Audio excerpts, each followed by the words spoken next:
네, 사건의 이면을 들여다보고 깊이 있게 파헤쳐보는 시간입니다. 추적 20분 박지훈 변호사님 나와 계십니다. 안녕하세요. 예, 안녕하세요. 한겨레 신문 김한 기자님 나와 계십니다. 안녕하세요. 네, 안녕하세요. 오늘은 채널 A 관련돼서 검언 유착, 이 발음이 어려워가지고 검언 유착 의혹이 어떻게 진행이 되고 있는지, 이게 지금 약간 갈등, 검찰과 법무부 사이의 갈등, 요거의 또 한 원인이기도 하고요. 지금 상황이 약간 이 법조 쪽 잘 모르시는 분들, 뭐 저 같은 사람. 왜요? 이거 취재하고 있잖아요. 아니에요, 우리 잘 안 해요 이런 거. 이런 사람들이 보기에는 좀 복잡해요. 일단은 지금 상황은 서울중앙지검이 수사를 하고 있는 거죠. 그렇죠. 네. 수사를 하고 있고, 그 검사장 한동훈 검사장하고 이동재 기자인가요? 네. 둘을 피의자로 놓고 지금 수사를 하고 있는 거고, 그죠? 그렇죠. 예. 거기까지 이제 온 겁니다, 그죠? 이게 사실 일반인 입장에서는 이렇게 수사 프로세스를 자세히 알아야 될 필요가 있는 아직 알고 싶지 않아요. 이런 생각이 드는데요. 네. 근데 그거만 짚으면 될 것 같아요. 이게 모양새가 왜 이상해지기 시작했냐? 언제부터 모양새가 이상해지기 시작했냐? 네. 그 시점이 이 한동훈 검사장이 피의자로 전환된 6월 4일부터입니다. 6월 4일. 네. 그 전까지는 그런 대로 괜찮은 프로세스였어요. 뭐 수사 착수가 오래 걸리기도 했고 여러 가지 뭐 어디서 수사를 하냐가 있었지만 일단 일단락되고 수사팀이 꾸려지고 핸드폰 압수수색하고 어떤 증거를 확보해서 수사팀이 피의자로 전환을 한 거예요. 그 당사자를.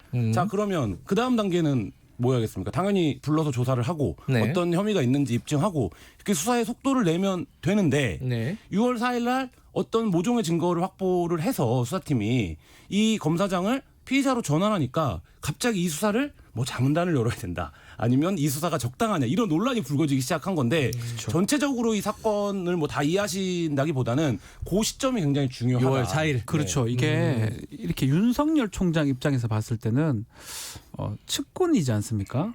측근, 한동훈 검사장. 예. 측근이라기 보니까 뭐 이거는 제가 그냥 마음에 들어간 건 아닙니다. 그러니까 뭐 조사 그냥 이렇게 좀 진행됐으면 싶었는데 갑자기 급변하는 상황이 생긴 게 지금 저 상황입니다. 6월 4일. 상당한 증거가 발견되는 것 같아요. 그 수사팀 입장에서는. 그 수사팀은 윤석열 총장하고 어떤 지휘 마감이 좀 다를 수도 있고요. 또 수사팀 자체는 뭐 수사를 진행했던 상황일 수도 있고, 그러다 보니까 뭔가 상황이 완전 꼬여버린 거예요.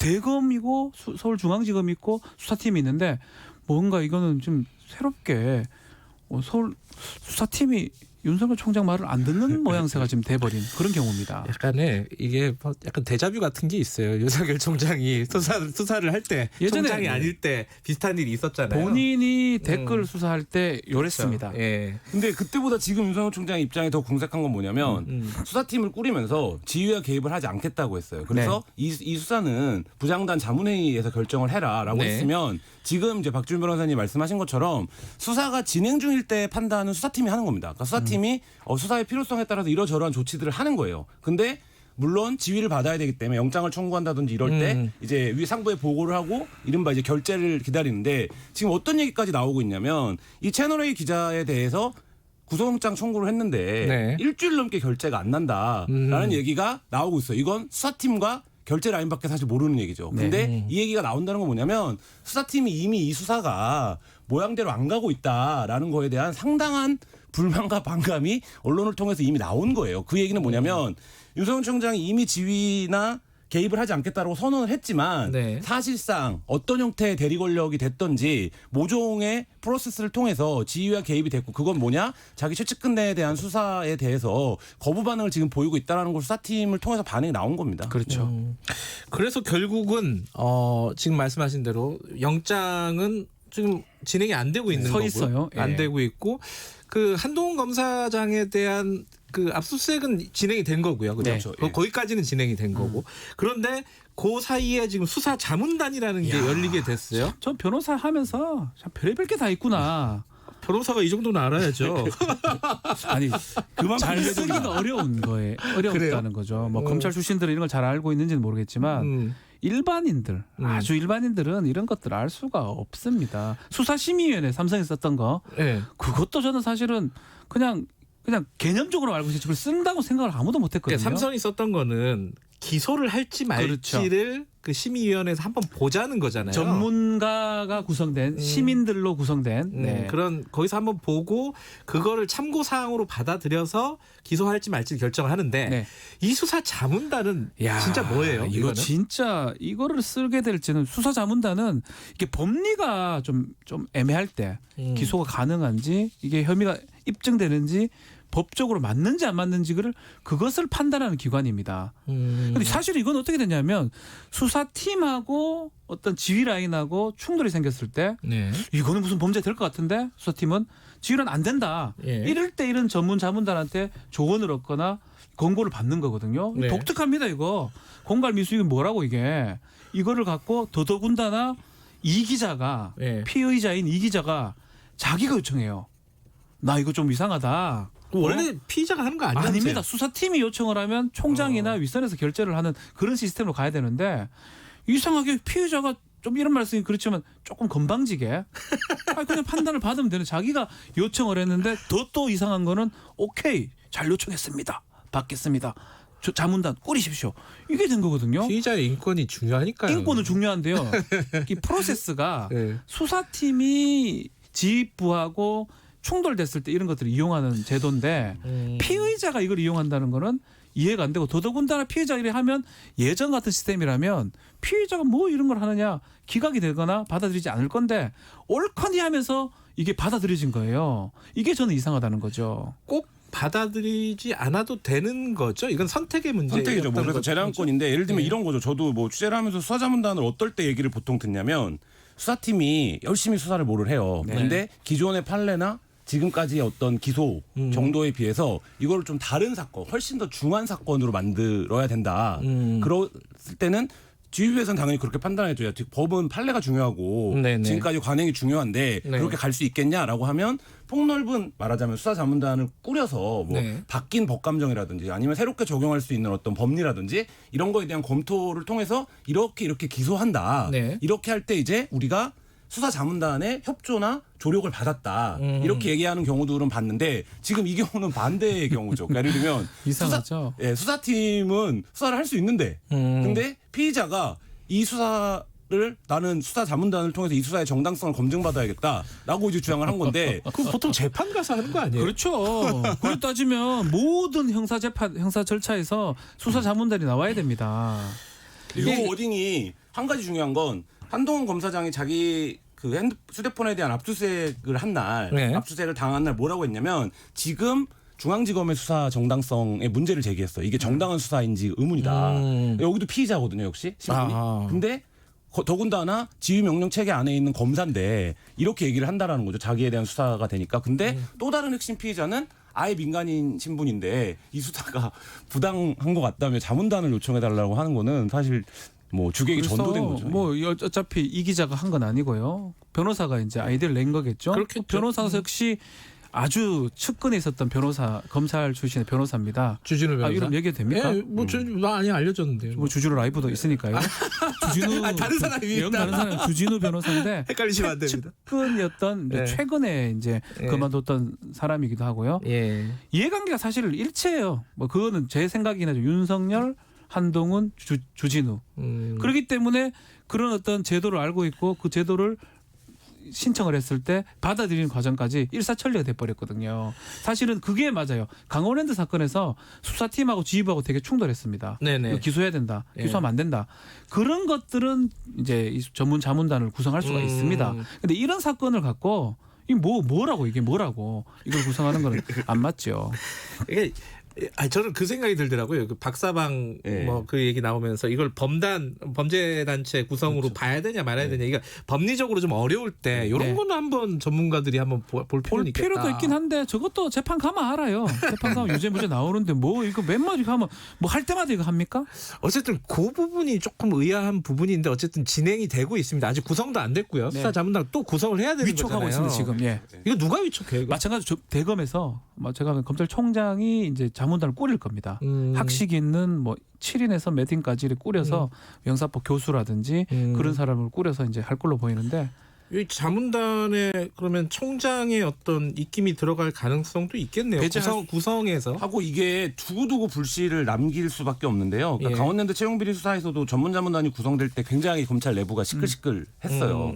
이게 뭐냐면 아까 제가 말씀드렸던 것처럼 윤석열 총장이 자기 말을 지금 뒤집는 꼴이 돼버린 거예요. 대검 부장단에서 자문단 논의를 한 것은 사실인 것으로 보여요. 근데 어떤 결론을 내지 않았다는 거잖아요. 그런 상태에서 윤석열 총장이 자문단 구성을 바로 지시했다라는 게 지금 언론 보도인데 그렇다라고 하면 수사 지휘나 지시 개입을 하지 않겠다라고 했던 본인의 약속을 이미 스스로 좀 어긴 측면이 있고 그렇다라고 하면 계속적으로 이 자문단의 정당성, 그러니까 또 피의자들이 수사의 정당성을 흔들고 있는 상태에서 뭐 이런 것들이 연쇄적으로 검찰 전체에 대한 신뢰를 떨어뜨릴 수밖에 없는 그런 이미 회로에 들어선 게 아닌가. 검찰총장이 위촉을 합니다. 뭐 그러고요.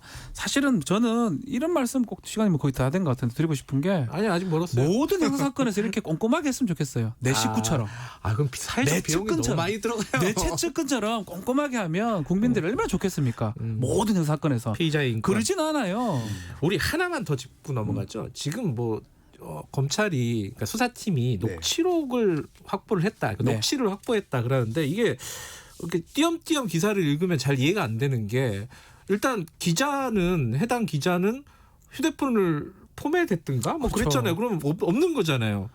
그러면 그리고 검사장으로부터 입수했다는 건가? 그것도 아니죠. 지금 어디서부터 나온 거죠? 일단 얘기는 뭐 동료 기자로부터 후보의 기자가 백모 기자랑 같이 가서 얘기했던 내용이 지금 이 검찰이 수사팀이 확보했다는 얘기가 있는데 그 내용을 정확하게 지금 보도되진 않고 있어요. 그 내용을 보면 뭐 그냥 요청을 하니까 뭐 이거는 금융범죄지 나는 모른다라고 이렇게 얘기했다고 나오는데 그 이상의 뭐가 있지 않을까 생각이 듭니다. 확보 절차는 아마 그 백모 기자 내지 이모 기자를 쓴 그건 알 수가 없지만 확보는 한 것 같아요. 확보는 했다. 근데 이 내용을 두고 또 말들이 많은데 지금 뭐 간단히 얘기하면 그 한쪽에서는 그게 무죄를 입증할 증거다라고 얘기를 하고 또 지금 수사팀에서는 그 녹취를 확보해서 강요미수죄 적용하는데 자신감을 갖고 구속까지 가능하다라고 보고요. 뭐 이렇게 지금 보고 있는 건데 실제 이제 그 내용이 공개가 되지 않은 상태라 실제 이제 뭐 그거에 대해서 판단하기는 좀 어렵지만 지금 이제 보도에 따르면 2월 13일 날 방문한 자리에서 된 녹음 파일이라는 게 이제 하나 존재하는 것 같고요. 이 기자와 한 검사장이 만난 자리. 그러니까 부산고검 오프라인에서. 오프라인에서 그 녹음 파일이 하나 존재하는 것 같고요. 그리고 지금까지 보도된 바 MBC와 뭐 이렇게 보도에 따르면 통화 녹취도 존재한다는 거잖아요. 뭐 그렇다라고 하면 녹취 파일이 복수로 존재할 가능성도 있는 게 아닌가 이런 생각. 그 중에 일부는 공동 정범이라든지 그 부분을 입증할 수 있는 자료로 수사팀은 판단하고 있고 그렇기 때문에 지금 얘기했던 6월 4일부터 피의자로 전환을 한 거고요. 한동훈 검사장은 자신의 입장을 표명한 것으로 지금 보입니다. 어찌됐든 그게 실체가 아직 명확하지 않은데 또 복수로 있다면은 어떤 예를 들어 조선일보가 이제 확인했던 녹취가 A라 그러면은 한겨레가 확인했던 녹취는 또 B일 수도 있는 거고 그렇죠. 아직 명확하지가 않은 상황이라서 이게 피의자들한테 유리한 증거인지 아니면 불리한 증거인지는 아직은 모른다 이렇게 볼 수 있나요? 근데 그거는 명확한 게 수사팀이 그 증거를 확보하고 한동훈 검사장을 피의자 신분으로 전환한 거잖아요. 그 정황을 보면은 피의자에게 불리한. 그 실체를 가장 잘 아는 건 수사팀인데 수사팀이 어떤 증거를 입수하고 그게 뭐 복수든 단수든 이거는 뭐 다 추정이니까 라고 하더라도 어쨌든 입수하고 이거는 피의자로 가야겠는데 라고 수사팀이 일단 판단을 했다. 수사 과정에서. 이게 지금까지 나온 것 중에 제일 중요한. 근데 보도는 반대 보도가 계속 나왔잖아요. 이거는 피의자들이 그 유시민에 관련해서 아무 관심이 없었다. 사실 지금까지 나왔던 의혹 제기를 완전히 뒤집는 걸로 해석을 해가지고 보도를 한단 말이에요. 이제 그런 언론들은 이 사건을 검언유착이 아니라고 뭐 사기극이라고 보고 있으니까 이제 그거 완전히 뭐 프레임의 차이가 사실 있는 거죠. 만약에 그 말이 맞고 그런 파일밖에 없다 그러면 입건 조치를 하면 안 되죠. 입건 해서도 안 되고요. 그러면 양쪽 어차피 기자들과 소통이라고 해야 되나 흘리는 검찰의 주체가 다르다고 볼 수 있겠네요. 확실히 그렇죠? 수사팀은 지금 윤석열 총장 또 그리고 그 언론하고는 좀 결이 다르다고 지금 보입니다. 피의자 전 입건한 것도 좀 문제고 또 그러다 보니까 수사팀은 뭐 상당한 뭔가 저는 여기 수사를 제가 예전에 했던 입장에 봤을 때 뭔가 확보를 했지 않을까. 어차피 이 사건들은 말이에요. 공갈, 뭐 강요 아니면 협박 이런 거기 때문에 그 말이 녹음된 거라면 그냥 증거로 100% 활용되는 거거든요. 그러니까 그런 게 확보가 안 되고는 쉽게 피의자로 왜냐하면 자신들의 최상관입니다. 검사장을 쉽게 입건 못합니다. 네. 그러면요, 지금 수사가 일단 중단된 상황입니까? 아니면 수사는 계속하면서 자문단의 자문을 받는 거예요? 어떻게 되는 거예요? 그냥 실제로 중단이 된 거죠. 중단이 돼버린 거예요? 하려면 할 수는 있지만 사실은 수사는 거의 종료가 된 것 같아요. 파일을 확보하면서. 아하. 그런 상황에서 기소냐 구속이냐 이런 단계에 있었는데 그게 좀 정지가 된 상황이고요. 네. 자문단이 꾸려질 때까지는 조금 그거는 더 진전이 안 될 것으로 좀 생각이 듭니다. 한동훈 검사장 소환은 아직 안 했잖아요. 소환도 이것 때문에 지금 정지가 돼 있는 그렇죠. 상황이 아닌가 생각이 들어요. 거기까지는 해야 될 거 아닙니까? 수사팀 입장에서는 당연히. 그렇죠. 수사팀 입장에서는 당연히 거기까지 진행이 돼야 되는 건데 이게 그러니까 수사 죄송합니다. 수사가 뭐 이런 지난번에 들었던 것 같은데 모양새가 망가지기 시작하는 건 딱 어디서부터라고 말하기가 굉장히 힘든데 한 발 떨어져서 결과적으로 보면 수사가 굉장히 이제 망가지는 상황들이 있는데 지금 이것도 사실 마찬가지인 거죠. 말씀하신 것처럼 수사팀이 프로세스를 밟아가고 있는데 거기에 전혀 예측하지 못했던 어떤 돌발적인 변수가 마치 과정에 있었던 것처럼 이제 들어오면서 사실 이 수사는 진행이 제대로 안 되고 있는 거는 맞는 것 같습니다. 네. 근데 이거는 상당히 진행이 되면서 수사가 그래도 진행이 되면서 여기 중간에 한번 걸림돌이 생긴 건데 그 한명숙 전 총리 사건 같은 경우는 이제 시작 단계잖아요. 네. 그 여기 시작 단계부터 난리예요, 사실은. 지금 두 군데서 하고 있어요. 네. 사본으로 하기도 하고 한쪽은 대검 인권부, 대검 감찰부, 중앙지검 인권감독관 뭐 난리도 이런 거 아닙니다. 보셨어요? 못 봤죠. 그러니까 모든 사건을 이렇게 꼼꼼하게 해줬으면 좋겠어요. 제 최측근처럼 내 식구처럼. 그래 좀 검찰 믿겠습니다. 제 식구가. 딴 거는 뭐 막 조사를 하면서 이거는 이렇게 꼼꼼하게 하는 게 어디 있습니까 사실은. 국민이 모두 우리 식구다. 모든 국민을 최측근처럼 이렇게 해주시면. 제 식구 감싸기. 네. 대한민국 식구를 감싸는 거야. 그런 거 다 이해하죠. 검찰의 길이 나왔네요. 최근에 그러니까 앞으로 이게 한명숙 전 총리 사건도 어떻게 될지가 궁금합니다. 이거 진행 상황 보면서 이건 나중에 한번 다시 다뤄보도록 하죠. 오늘 말씀 감사합니다. 고맙습니다. 감사합니다. 박지훈 변호사, 한겨레 신문 김한 기자였습니다. 김경래 창에서 오늘 여기까지 하죠. 내일 아침 7시 20분에 다시 돌아옵니다.